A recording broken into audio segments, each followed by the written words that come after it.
So I just came back from 10 hours of trout fishing, and guess what? Nothing.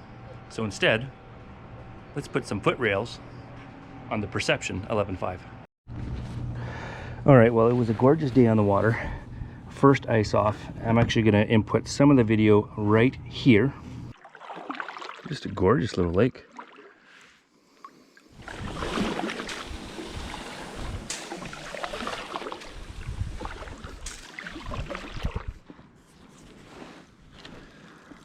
Just a tiny path to get back this spot.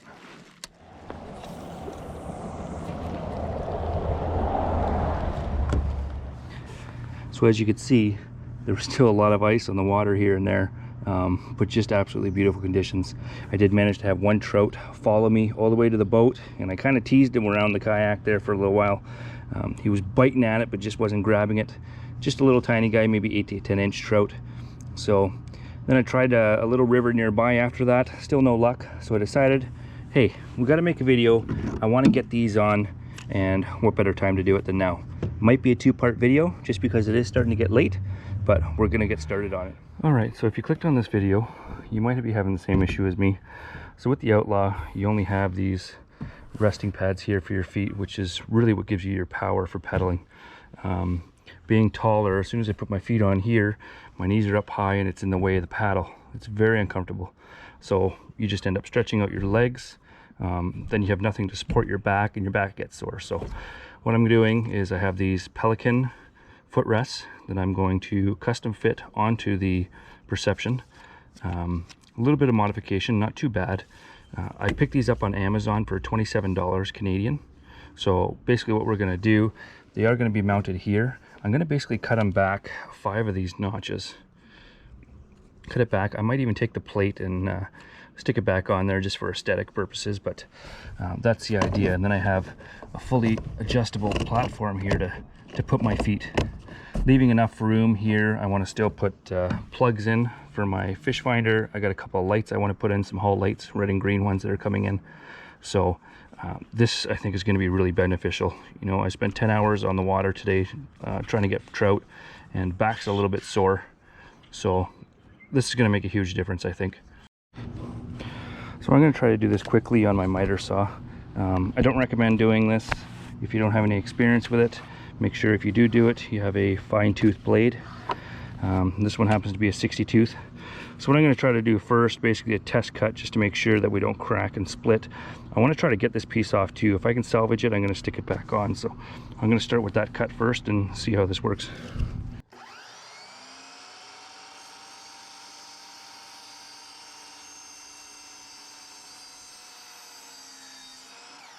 So it seemed to work just fine. It cut nice and clean. So at least now I'll have this end cap piece that I can possibly stick back on where I'm going to make my cut.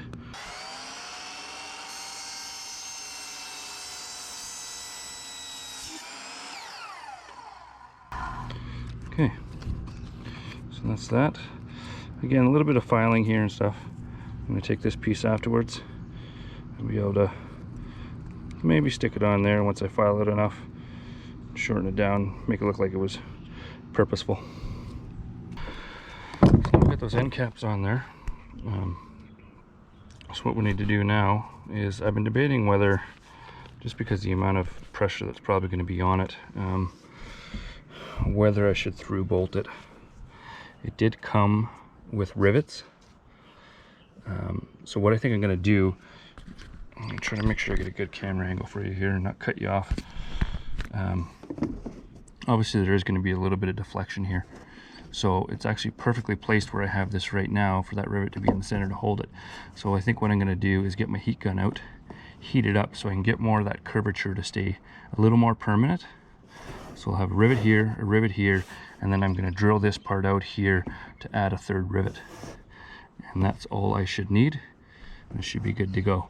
So I'm going to get this lined up. I'm going to get a level line put on it at a height I think I want.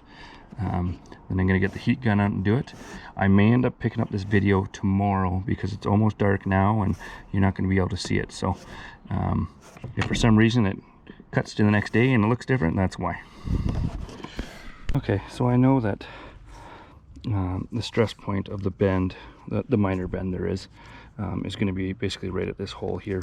So what I'm going to do is take my heat gun, I'm going to heat up the back, and then I'm going to press it in between these blocks and just push it down a bit and let it cool for a few seconds there, just to help get that little bit of a curvature that we're going to need.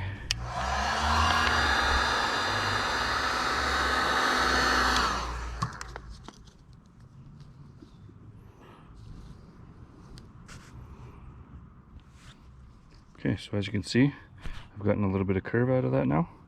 That's going to be good to go. So that's all we needed. Just a little help, so it's not going to be so much stress on the rivet as we put it in there. Okay, so we have those molded. These are actually going to fit real nice here now once we get the parts in there. So what we want to do now is comes with the options with screws or rivets. I feel like the rivets are actually going to hold a little better than the screw would, even better than that to bolt it through. I think this is going to be fine though for the amount of weight that's going to be distributed onto it. All right, so once you mark your holes on here, go ahead and drill them out. Nice and slow, you don't want to go too far, you just want to get in enough where you're going to be able to get your rivets in. So now I can slide my rivet in there, no problem. So I'm going to go ahead and grab my rivet gun and anchor this on. Once I find my silicone first, we're going to put a little bit of silicone on the end of these. Okay, so we're day 2 now. Got a little dark there to keep going. So what we have is the first foot rail in place. We've got it all leveled off here. So everything looks good that way. Fully functioning. Basically where I need it is about here. Just that little bit extra stretch, maybe even there. So it slides around fine, locks in good everywhere, which is what we want. So anyways, we're going to move on to the other side. We're going to mark our holes, drill them, and then we'll get the last side in. Anyways, 1, 2, 3. We're going to go ahead and drill those. Now remember, if you ever make a mistake with these rivets, you can snap the heads off, pull them out, and try another one. Or, like I said earlier, it does come with these screws. I wouldn't trust these myself. I would actually bolt right through for something like this, just because it's going to have so much pressure on it. You want something with a bit of a backing in there, so at least the rivet provides that by the sandwich effect in the back. So again, double check our rivet size here. So that seems good.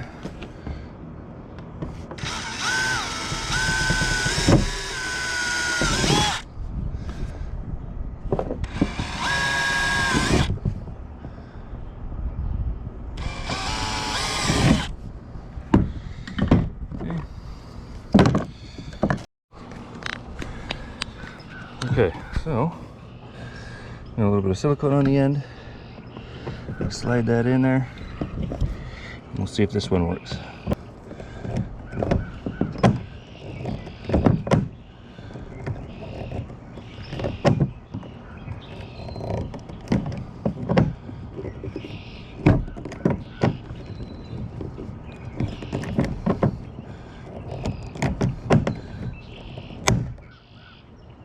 Okay, so I could tell it did the same thing. So right now the shaft is still long inside the rivet gun. So what we're going to do is just lightly wiggle back and forth while it's in there.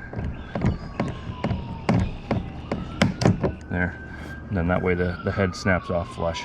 Okay, so we just got to get the last one in and we're done. Alright, so that's it, guys. That's how I've come up with, anyways, the adjustable footrests for my Perception 11.5. Seems to work well, locks in everywhere, all the adjustments I need. A little lower than I would have liked, but you're kind of limited on space with these Perceptions. I have seen some other guys, they did mount some up here. Unfortunately for me, more accessories and plugins I want to do in lighting. I wasn't going to go route, so at least here I should be able to get my heel on there comfortably. Again, just give me that extra bit of leg extension to be able to push my back into my seat and be a little more comfortable. Alright, so that's what I've come up with for the install of the foot rails on the Outlaw 11.5. I'm trying to get some more fishing content for you guys. As I said, I was on the water yesterday for 9.5, almost 10 hours. It was an absolutely gorgeous day. Some great footage, as I'm sure I've snuck some in here for you, being around the ice on the water. Having that one little trout follow me in was pretty cool. So definitely gonna get back out again and try. So as I said, more fishing videos coming. I know a lot of mod stuff right now, but I'm just trying to bridge the gap and share some knowledge with you guys, or some ideas that I've had for my Outlaw. So anyways, thanks for tuning in again, and we'll see you next time.